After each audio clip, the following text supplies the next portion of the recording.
The member for Hornsby. Don't do it, man. Mr. Assistant Speaker, this censure motion should be seen for the shabby, political, attention-grabbing stunt for which it actually is. So committed are those opposite to opposing council amalgamations.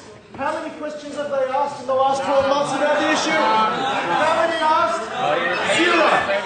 Zero. Not a single question. Not a single question. You support it. Mr. Acting Speaker, if there's a vested interest, Labor is there to defend it. Labor is there to defend it. Who can you trust to defend and protect overpaid politicians in this state? Labor. Who can you trust to featherbed union interests across this state? Labor.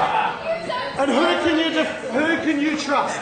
Who can you trust to defend the interests of overpaid and underworked general managers across this state?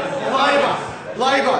And it's no wonder, Mr. Acting Speaker, it's no wonder they're defending general managers, because a new union has been formed. A new union has been formed by these overworked and underpaid general managers, and there's a number of delegates that are very upset about it. The general manager of Port Stephens, on his $302,000 a year salary, he's very upset about being disenfranchised.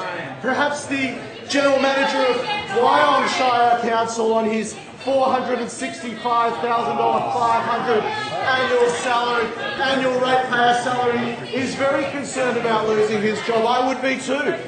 The general manager of Holroyd, on his $324,000 ratepayer funded salary, is very upset. But luckily for the general manager of Woollahra Shire Council, Luke Foley is out to defend him too on his $322,000 annual salary.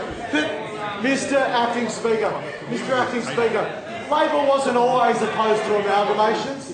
This wasn't always the case. In fact, once they were the true believers in amalgamations. They were the ones that amalgamated Concord and Drummoyne Council in 2000. They were the ones that forced the amalgamation of South Sydney and the City of Sydney Council. They were the ones that forced the... This is my favourite. This is my personal favourite, Mr. Acting Speaker. They were the ones that forced the amalgamation and created the Clarence Valley Council. The mayor of the Clarence Valley is the chair here today. And how did he find out about it? Let me tell you about the extensive consultation that occurred there. He got a text message from Tony Kelly the night before. That's how they found out about the amalgamation. That's how they found out about it. And look, they were so committed to it. Harry Woods, the minister at the time, he said, it will benefit ratepayers. Labor used to care about ratepayers. What's happened? Labor used to care about ratepayers. But that great defender of integrity and Labor values, Tony Kelly, when he was the minister, forcing amalgamations, what did he say? He said, I intend to change local government.